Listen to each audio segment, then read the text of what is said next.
Hi, Stephen from Omen. Now, if you are a gamer on a budget, you've got to take a look at the Dell G series. It has to be on your shortlist. Now, I did review the G7 a few weeks back, and that had the 6-core i7 8750H CPU, and it had the Max-Q 1060. Now, today I'm looking at the G3 that has the same GPU, but it has a quad-core i5 8300H.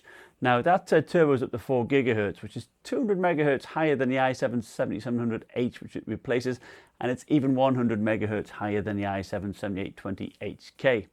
Now it does. This comes with 8 GB of RAM, a 5400 RPM hard drive with 8 GB of cache. You know, and this type of drive tracks the files that you use the most, stores it on the SSD cache, you know, for supposedly quicker access time. So I will check that out in my review here. Now this unit cost $850 from Micro Center for me, but they have discounted that to $800, which I think is insane value. It's an all plastic construction, much like the G7, but I think it feels a little bit cheaper. Its design is more subtle though. It has no big heatsink grills at the back or air vents at the front. And indeed, it is more suitable for perhaps a business setting than the G7 in my opinion. Now the Dell logo on the lid, now although it doesn't light up, it does reflect light to give a nice blue sheen, which, you know, I think is a very nice touch. The panel I have is made by LG, and it is the same one as I had on the G7. Seemingly you can get one made by AUO, which is slightly better, brighter, and it's overclockable. So perhaps the same is true on this G3. So my comments on the panel quality are the same here, to be honest. It's not super bright, nor very color accurate. It's 1080p and 60 Hz, so nothing flash here. It is IPS though, so viewing angles are better than say a TN panel, but they do suffer a little bit because of the low brightness. But it does cope fairly well with reflections. I was also pleased with little to no backlight bleed. Now there's no slim bezels here unfortunately, but you do get a webcam that is up the top. But you know, for a 720 webcam, I thought it was pretty poor and grainy. Now in my ghosting test, you can clearly see that it performs worse than my 120Hz Sager panel. Now this is not a fast panel, but for its target audience, it is perfectly fine. Now the G7 had a similar central hinge, whilst the G3 hinge is much longer. Now I do prefer this, as it gives it a little bit more rigidity and stiffness. The screen has a little bit of flex, but it's not bad. Now on the right hand side, you get the Noble lock, USB 2 port and SD card reader. Now unfortunately the SD card sticks out quite a bit, and you know, it can get snagged on your bag if you're not careful. On the left hand side, the G3 has a combo headphone mic jack, 2 USB 3 ports, Ethernet port, HDMI 2.0, Thunderbolt 3 and the power connector. The position of which, you know, I think is pretty good because it's away from the mouse hand. The G3 basically has the same ports as the G7, apart from one of the USB Type A ports is a 2.0 rather than the 3.0. Now I am pleased to see a Thunderbolt 3 port, you know, particularly at this price range, and indeed it works well with an external gaming box. I was able to play Overwatch using epic settings at 3840 by 1600 and get, you know, 60 to 70 FPS. Using the box to output to the laptop screen may take a little bit more work though. At default, it tries to use the Intel GPU, and the NVIDIA control panel says there's no NVIDIA GPU detected. You have large palm rests on the plastic keyboard deck, which makes it very comfortable to use. I like the trackpad. It has a slight texture to it, and it uses Windows Precision drivers. It is accurate, and the integrated mouse buttons are okay. Now I do like the blue accent trim that goes around it. Now the keyboard is fine. It doesn't have a huge distance of travel, and for those that like it, there is a separate number pad, but I did feel that the keys compared to the Omen 15 were a little bit small. Like the G7, the keys are backlit blue, and compared to the white keys, they certainly you know, they lack contrast, and I can see why some find this blue backlighting a little bit tiring. Now this can be turned off and on with a single key press, which is nice. Installed, you get the usual Windows 10 stuff like Candy Crush, but you do get some Dell specific apps like Mobile Connect and Dell Power Management, which allows you to adjust you know, how the battery charges. Now this is particularly useful if you know, most of the time your laptop is plugged into the wall and you don't want to kill your battery. You also get Max Audio Pro, and this does an excellent job of making the speakers nice and loud. I was actually getting about 82 decibels, which is great. Now there's no software to measure temperatures or adjust fan speeds, but Dell does a decent job with its fan profile. At idle, it is whisper quiet at 22 decibels, and even under full load, where it pulls about 161 watts, it was only 40 decibels. If you are gaming in a student common room or other shared setting, you won't be disturbing many people. Underneath, you do have some air intakes with the out vents behind the hinge. You know, I was expecting the G3 to be rather toasty, but perhaps the quad-core CPU might be a good fit for this. To take the back cover off, you have to remove several screws, and it's clipped in very tightly. It is definitely much easier to get in the G7. I like how you have some foam padding though, which reduces the hard drive vibration.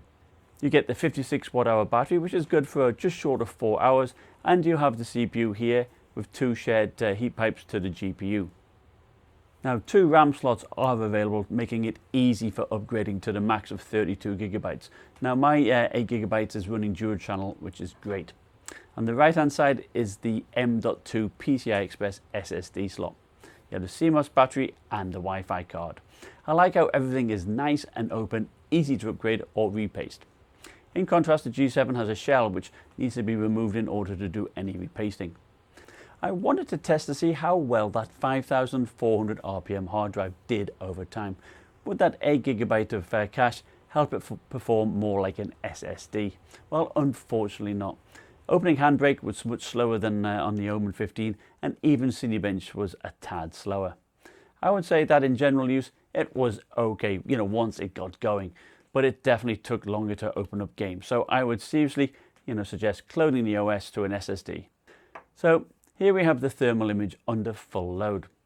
Over the hinge, we get in the low 40s. The AWSD keys are cool, but we definitely have a hot spot where the GPU is. The palm rests are cool, so you get no sweaty wrists, which is great. And underneath, the hottest part is over where that GPU is. But we are still, only in the mid 40s. I have seen thin and light GTX 1060 laptops getting in the 50s. So this isn't too bad. The exhaust air seems to go up and outside of the panel. Let's see how hot the CPU gets during gaming. At stock, it peaks to an average of 90 degrees, but its average temperature was only 64.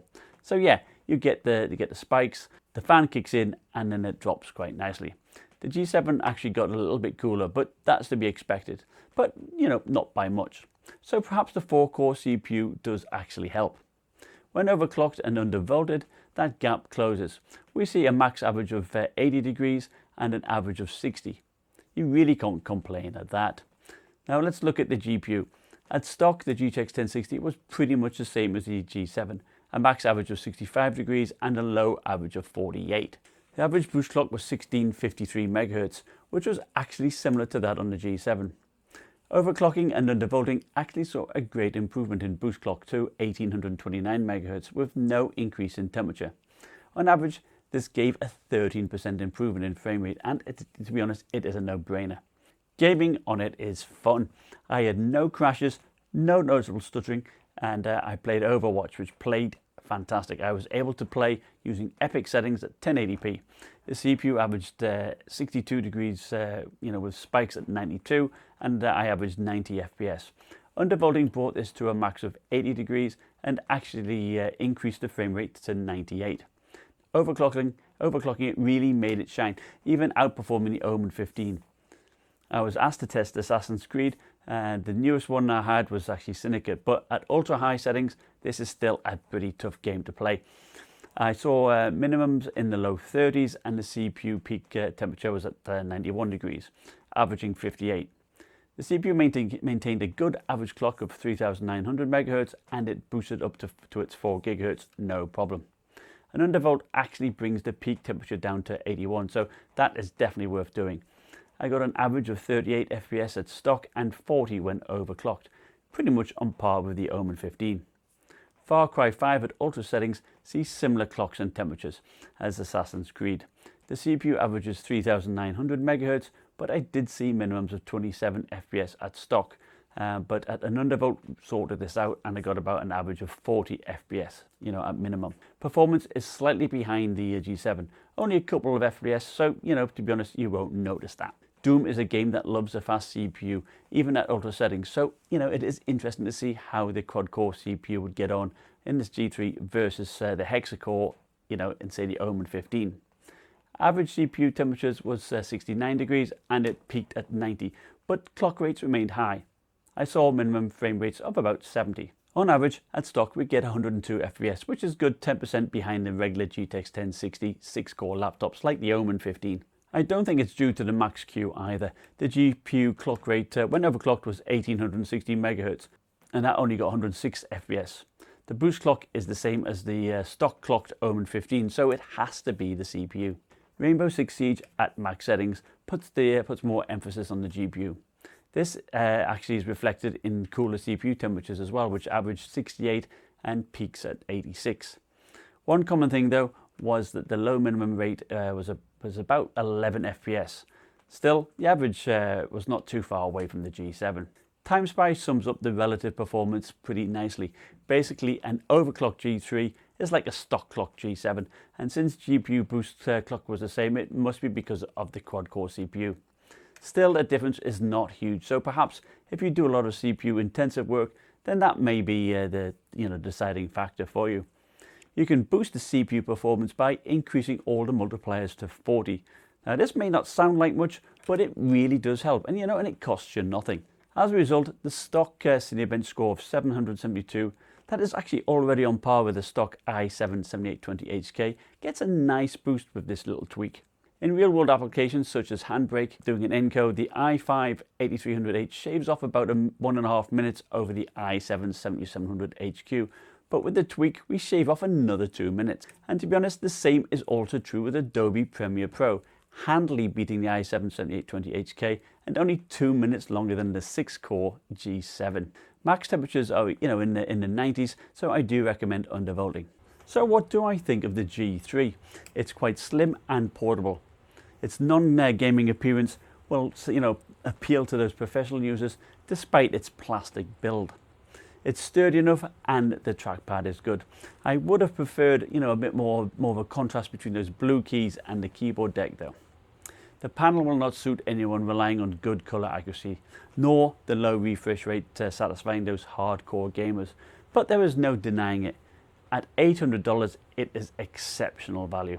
I don't think having a quad-core CPU is too limiting. It's on par with a stock i7 7820HK, perhaps even a little bit faster, and to be honest, the laptops with that CPU cost thousands and run hotter. The only thing I would do is upgrade to an SSD. That 8GB of cache seems to offer little benefit to me. Now I'd like to thank you for watching, like, subscribe, and I'll see you next time. Bye.